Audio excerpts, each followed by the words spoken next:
Hello everyone, MP सब engineer exam 2024 जिसका tentative अगस्त में है, उसके लिए हम डेली टास्क कर रहे हैं, जिसमें हमारा ये 8वां दिन है।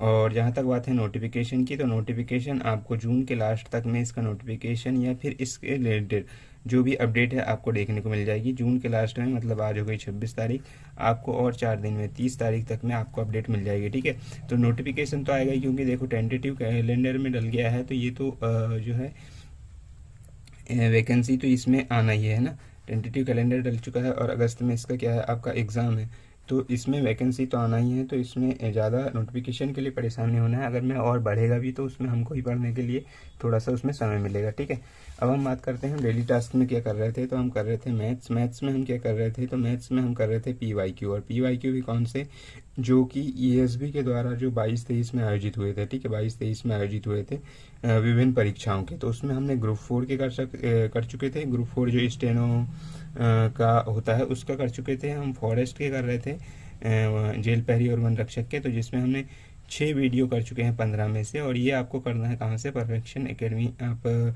यूट्यूब में सर्च करेंगे तो उसमें मिल जाएगा, जिसमें दीपक पाटीदार सर हैं, वो उन्होंने करवाया हुआ है। ठीक है, ग्रुप 4 भी उन्हीं ने करवाया हुआ है। उसके बाद में हम क्या कर रहे हैं, MP सब इंजीनियर के एग्ज़ाम के हम कर रहे हैं। और ये अभी तक हमने 7 नवंबर के फर्स्ट शिफ्ट तक कर चुके हैं, है ना। 6 नवंबर के जो है शिफ्ट फर्स्ट और शिफ्ट सेकंड के मैंने डाल दिया है वीडियो। अगर मैं आपको वो नहीं देखे हैं तो वो वीडियो को भी आप देख सकते हैं। ठीक है, तो हम मैथ्स में इस प्रकार से कर रहे हैं कि हम 22-23 के PYQ कर लें और उसमें ही हमारा लगभग जो भी है वो समाप्त हो जाए। ठीक है, मैथ्स और लगभग इसमें समाप्ति भी हो जाएगा, क्योंकि उसमें बहुत सारे 22-23 में एग्जाम हुए हैं। वन रक्षक का हुआ है, फॉरेस्ट गार्ड का हुआ है, MP सब इंजीनियर का हुआ है, पुलिस के 2-2 एग्जाम हुए हैं और पटवारी वाला हुआ है। तो बहुत सारे एग्ज़ाम है और बहुत सारे क्वेश्चंस का उसमें जो है अच्छे हैं, क्वेश्चंस आए हुए हैं, नए हैं, और तो उसमें ट्रेंड पता चलेगा आने वाले उसके लिए। इसके साथ में हम कर रहे थे कंप्यूटर। तो कंप्यूटर हमारा लगभग समाप्त होने पा गया है। हम MS ऑफिस को कर रहे थे। MS ऑफिस क्योंकि बहुत ज़्यादा वेटेज रखता है, इसलिए हम उसको कंप्लीट कर रहे थे पहले। और इसमें हम सहारा ले रहे हैं PYQ बुक का, है ना। ये बुक की चर्चा मैंने पहले भी करा हूँ। और जैसे हम MP सब इंजीनियर के हम मैथ्स के क्वेश्चंस के लिए हम PDF देख रहे हैं हमारे PYQ की, तो उसमें हम कंप्यूटर भी कंप्लीट कर रहे हैं। ठीक है, मैंने यहाँ पर 7 नवंबर के जो है शिफ्ट फर्स्ट और शिफ्ट सेकंड तक के लिख लिया हूँ, और 6 नवंबर के भी शिफ्ट फर्स्ट और शिफ्ट सेकंड के लिखा हूँ। ठीक है, इसके नोट्स हम किसी दिन डिस्कस करेंगे कंप्यूटर के। तो कंप्यूटर को हम कोशिश कर रहे हैं कि 3 से 4 दिन में ख़त्म कर दें। उसके बाद में देखते हैं कोई नेक्स्ट टॉपिक जो है उसको स्टार्ट करेंगे, है ना। और मैथ्स हमारा अभी लंबा चलेगा, क्योंकि मैथ्स में बहुत सारे PYQ हमको करना है। तो उसके बाद में हम मैथ्स को के बाद में हम रीजनिंग को करने की कोशिश करेंगे, क्योंकि मैं कैलकुलेशन वाली रीजनिंग आती है, तो मैथ्स करेंगे तो रीजनिंग भी काफ़ी कुछ कवर हो जाएगी। ठीक है, टेक्निकल में हमारा क्या कर रहे थे, तो हम रिविजन कर रहे थे, जिसके हमने पूरे नोट्स को डिस्कस किया है। उसके बाद में हम कर रहे हैं एस्टीमेट कॉस्टिंग। तो एस्टीमेट कॉस्टिंग में कॉस्टिंग और वैल्यूशन जो है, इसमें हम सहारा ले रहे हैं क्या, एक तो हमारे पास में बुक है, जो बुक कौन सी है, तो सिविल बूस्टर का हम इसमें सहारा ले रहे हैं। और PYQ बुक PYQ जो है जो चैप्टर करने के बाद में PYQ कर रहे हैं। और PYQ जो है 2024 की जो SSC JEE की है, जिसमें 2023 तक के जो भी हैं वो हैं, और भी अन्य जो है PYQ या MCQs की बुक की आप सहारा ले सकते हैं। ठीक है, इसमें और आप जो YouTube में अगर मैं आप देखना चाहें, अगर मैं तो संदीप जानी सर के वीडियो देख सकते हैं। उसमें एक मैराथन सेशन वाला है, वो मैं हो सके तो टेलीग्राम में शेयर कर दूंगा उसका लिंक, तो उसको देख लीजिएगा आप। और मैंने कुछ नोट्स बनाए हैं, उसको हम डिस्कस करते हैं यहाँ पर एस्टीमेट और कॉस्टिंग के। तो जल्दी से हम डिस्कस कर लेते हैं, है ना। एस्टीमेट, एक मिनट, यहाँ से हमने स्टार्ट किए थे इसको, एक मिनट। एस्टीमेट और कॉस्टिंग तो है ना, क्वांटिटी सर्वे इवैल्यूएशन का है। एस्टीमेट का क्या होता है कि प्रोबेबल कॉस्ट ऑफ कोई भी स्ट्रक्चर होता है, कि प्रोबेबल कॉस्ट ऑफ स्ट्रक्चर होता है, कि हमको एक अप्रोक्सीमेट जो है कॉस्ट ज्ञात करने के लिए। कॉस्ट किस प्रकार की, 2 प्रकार की, प्रोबेबल और एक्चुअल। एक्चुअल कॉस्ट जो है डिटेल हमारा एस्टीमेट निकालते हैं, तब जो है हम इसमें ज्ञात करते हैं। हमारे पर्पस क्या क्या होते हैं एस्टीमेट के, तो एस्टीमेट के पर्पस एक तो आइडिया लग जाता है हमको कंस्ट्रक्शन का, कि लेबर कितना लगेगा, मटेरियल कितना लगेगा। उसके जो वैल्यूशन है टेंडर प्रोसेस के लिए, क्योंकि टेंडर प्रोसेस जब तक एडमिनिस्ट्रेशन अप्रूवल के लिए जो है आपको एस्टीमेट बनाना ही पड़ता है। ठीक है, डेटा कौन कौन सा रिक्वायर्ड रहता है एस्टीमेट में, तो ड्राइंग रहती है, कुछ स्पेसिफिकेशन रहते हैं, जिसमें हमारे को जनरल और डिटेल आइडिया लग जाता है। वर्क का, है ना। क्वांटिटी मटेरियल का लग जाता है, रेट का लग जाता है, रेट में मटेरियल, मैन पावर, मशीन, ये सभी चीज़ों का हमको जो है आइडिया लग जाता है, और क्वांटिटी ऑफ वर्क का और nature of class of work का लग जाता है ना। अब टाइप ऑफ एरिया है, इसमें प्लिंथ एरिया दे रखा है। प्लिंथ एरिया क्या होता है, outer wall to outer wall जो कंस्ट्रक्टेड एरिया होता है, जैसे यहाँ पर बना हुआ है ये, है ना। तो ये हो गई वॉल, इसके आउटर वॉल से आउटर वॉल जो हो गया प्लिंथ एरिया हो गया, पीछे का सेटबैक एरिया हो गया, और ये प्लॉट एरिया हो गया। प्लॉट एरिया पूरा हो गया हमारा, ठीक है। और इसमें ऑफसेट को कंसिडर नहीं करते, अगर मैं कोई बाउंड्री के बाद बाहर ऑफसेट बना हुआ है तो उसको कंसिडर नहीं करते। प्लिंथ एरिया में जो एज पर इंडियन स्टैंडर्ड है 3061/2002, उसके अकॉर्डिंग किन किन चीज़ों को शामिल करते हैं, इंक्लूड करते हैं, उनको यहाँ पर थोड़ा सा देख सकते हैं। आउटसाइड वॉल रहती हैं, कवर्ड स्ट्रक्चर, जो भी प्लिंथ एरिया के अंदर कवर्ड है स्ट्रक्चर, उसको एरिया ऑफ सैनिटरी सॉफ्ट जो कि 2 मीटर स्क्वायर तक होता है, उसको करते हैं। एक्डक्ट करते हैं, जो एसी बड़े बड़े कमर्शियल बिल्डिंग में जो रहता है ना, उसको करते हैं। बालकनी में 2 प्रकार की होती हैं, एक तो 50% करते हैं, जिसको जो अनप्रोटेक्टेड होती है, कि आपका कोई प्रोजेक्शन नहीं है, उसमें कोई स्लैब नहीं है, या किसी प्रकार से आपने उसको ढक नहीं रखा है, ठीक है। और प्रोटेक्टेड है, प्रोजेक्शन है, तो उसमें 100% को उसको लेते हैं। वरांडा में वही सेम है, बालकनी और वरांडा में सेम जो नियम लागू होता है, ठीक है। अल्क्लेव जो है डिपेंड ऑन हाइट के हिसाब से उसको रखा जाता है। इस प्रकार से मैंने नोट्स इसमें जो बनाया हूँ उसी को हम डिस्कस कर रहे हैं। प्लिंथ एरिया में क्या क्या चीज़ें घटाई जाती हैं उसमें हम देख लेते हैं थोड़ा सा। कोर्टयार्ड को घटाया जाता है, एरिया ऑफ सैनिटरी सॉफ्ट जो कि 2 मीटर एरिया से बड़ा होता है उसको घटाया जाता है, ठीक है। वर्टिकल सन ब्रेक इस प्रकार से जैसे कोई बिल्डिंग है तो इस प्रकार से बना हुआ स्ट्रक्चर होता है ना, उसको वर्टिकल सन ब्रेक कहते हैं, कि डायरेक्ट सन की लाइट ना आए इसलिए सन ब्रेक लगाया जाता है। इस प्रकार से इनको। और फ्लोर एरिया क्या है, inner wall to inner wall. Inner wall क्या हो गई आपका, ये हो गया प्लॉट, है ना, ये हो गया आपका प्लिंथ हो गया। ये outer wall to outer wall क्या हो गया आपका प्लिंथ एरिया हो गया। और ये जो inner wall to inner wall हो गई, ये inner wall to inner wall, ये क्या हो गया आपका फ्लोर एरिया हो गया, ठीक है, फ्लोर एरिया हो गया, है ना।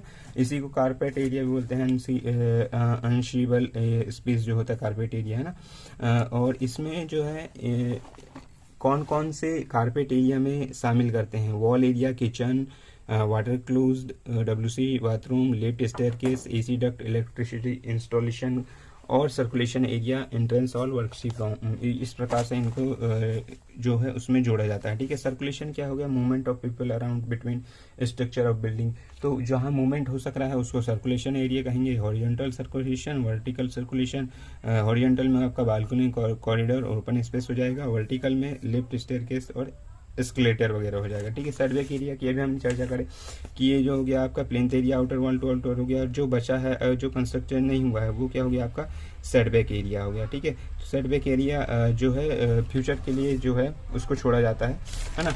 नेक्स्ट टाइप है यहाँ पर हमारा एस्टीमेट में हमने क्या करा है, टाइप ऑफ एस्टीमेट है, जिसमें एस्टीमेट 2 प्रकार के हमने यहाँ पर डिटेल में लिखा हुआ है और पढ़ा है। इसमें फर्स्ट क्या होता है अप्रोक्सीमेट एस्टीमेट, और सेकंड होता है डिटेल एस्टीमेट। फर्स्ट में हो गया प्लिंथ एरिया एस्टीमेट, अप्रोक्सीमेट के हैं ये, और ये डिटेल के हैं, ठीक है। Plinth area estimate, cubical content estimate, unit rate और टिपिकल एस्टीमेट, ठीक है। डिटेल में हो गया रिवाइज सप्लीमेंट्री, एनुअल रिपेयर। इसमें डिटेल में हम इसमें पढ़े हुए हैं। अप्रोक्सीमेट एस्टीमेट क्या होता है, रफ एस्टीमेट होता है, जिसमें रफ आइडिया लगता है कि कॉस्ट का, और इसके अंतर्गत आता है प्रिलिमिनरी एस्टीमेट, जो कि प्रोजेक्ट और अप्रूवल के लिए एडमिनिस्ट्रेशन साइड में यूज़ किया जाता है। एडमिनिस्ट्रेटिव एस्टीमेट क्या होता है, इनिशियल अप्रूवल के लिए जो है उसको बनाया जाता है।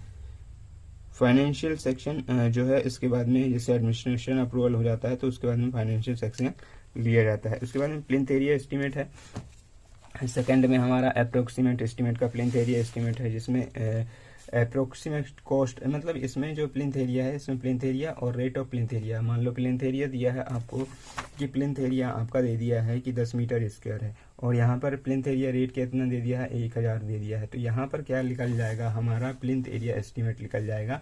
इस प्रकार से हम इसको निकाल सकते हैं, तो 10,000 हमारा प्लिंथ एरिया एस्टीमेट आ जाएगा। इस प्रकार से हम इसको क्यूबिकल कंटेंट मेथड जो मल्टी स्टोरी बिल्डिंग में यूज़ की जाती है, और एस्टीमेट के लिए सबसे जो कहना चाहिए हाई एक्यूरेसी वाली मेथड है, तो क्यूबिकल कंटेंट मेथड है, ठीक है। नेक्स्ट है unit rate estimate. Unit rate में बेस्ट और यूनिट में बेस्ड होते हैं, जैसे कि कोई हॉस्पिटल बेड है, स्कूल के फर्नीचर हैं, थ्रेड्स हैं, नंबर ऑफ सीट्स हैं, थ्रेडर्स के लिए नंबर ऑफ सीट्स हैं, उसमें के लिए यूनिट रेट लिया जाता है। टिपिकल बे एस्टिमेट वो होता है स्पान, जनरली बेज कंस्ट्रक्शन में यूज़ किया जाता है कि आपका नंबर ऑफ बेस कितना है, स्पान कितना है ना, और स्पान का रेट कितना है, उसके हिसाब से इसको लिया जाता है। डिटेल एस्टीमेट में वही है कि मोस्ट एक्यूरेट होता है, रिलायबल एस्टीमेट होता है और एग्जैक्ट कॉस्ट होती है, है ना। डिटेल एस्टीमेट प्रिपेयर करने के लिए 2 स्टेज होती हैं, क्वांटिटी ऑफ मटेरियल और अमाउंट। तो यहाँ पर मेजरमेंट शीट है क्वांटिटी ऑफ मटेरियल के लिए और अमाउंट के लिए एब्स्ट्रैक्ट शीट है, ठीक है। मेजरमेंट शीट को इस प्रकार से रहती है और एब्स्ट्रैक्ट शीट जो है इस प्रकार से बनी हुई रहती है, ठीक है। यहाँ पर लिखा होगा ओके।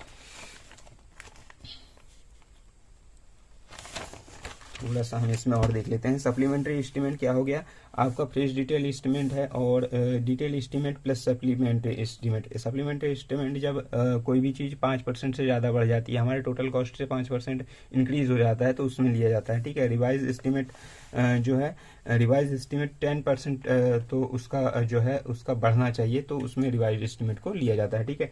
रिवाइज और सप्लीमेंट्री यहाँ पर फ्रेश एस्टीमेट के लिए है, एस्टीमेट कॉस्ट 5% डिटेल एस्टीमेट का लिया जाता है और 10% अप्रोक्सीमेट एस्टीमेट का लिया जाता है। कि देखो डिटेल एस्टीमेट है, आपका कोई भी चीज़ बन चुका है और कुछ उसमें ऐड ऑन करना है, तो 5% डिटेल जो एस्टीमेट है उसका लिया जाएगा और अप्रॉक्सीमेट एस्टीमेट आपने जो बनाया हुआ है अप्रूवल के लिए उसका 10% लिया जाएगा, ठीक है। एनुअल रिपेयर मेंटेनेंस जो है वो एनुअल में जो भी रिपेयरिंग कॉस्ट होती हैं उसके लिए बनाया जाता है। यहाँ पर टाइप ऑफ सेक्शन पढ़ लेते हैं।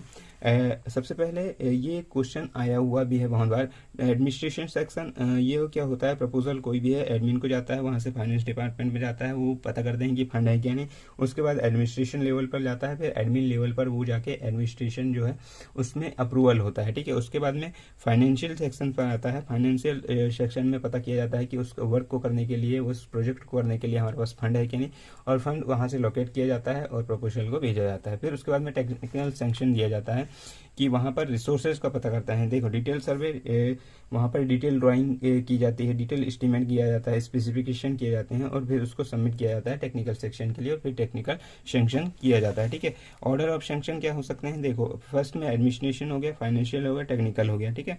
तो यही ऑर्डर रहता है। शेड्यूल ऑफ रेट हैं, इनको हम थोड़ा बाद में देखेंगे, हम शेड्यूल और रेट को हम नेक्स्ट क्लास में हम देखेंगे, है ना। मैंने यहाँ पर 2 चीज़ें और लिखी हुई हैं, क्या है ये एडिशनल चार्जेस हैं जो लगते हुए हैं, उनको हम डिस्कस करेंगे और स्पेसिफिकेशन यूनिट मेजरमेंट को हम यहाँ पर देखेंगे, कल देखते हैं हम यहाँ पर, है ना। तो ठीक है दोस्तों, इस प्रकार से मैंने बनाया हुआ है और ये मैंने कहा जो सहारा लिया हूँ उसमें मैंने संदीप जानी सर का जो वीडियो देखा हूँ मैराथन सेशन वहाँ का लिया हूँ और इसमें कुछ मैंने सिविल बूस्टर का लिया हूँ और PYQs को अभी नहीं लगाया हूँ। अभी मेरा जब कंप्लीट हो जाएगा एस्टिमेट कॉस्टिंग तो उसके बाद में PYQ जो है उसमें PYQ को भी लगाएंगे, जिसमें हम SSC JEE और MP सब इंजीनियर के जो PYQ हैं उनको यहाँ पर डिस्कस करेंगे, ठीक है। तो ये था दोस्तों डेली टास्क का 8वां वीडियो यहाँ पर ख़त्म होता है। अगर मैं आपको वीडियो अच्छा लगता है तो लाइक शेयर सब्सक्राइब कर दीजिएगा चैनल को। मिलते हैं नेक्स्ट वीडियो में, तब तक के लिए थैंक यू।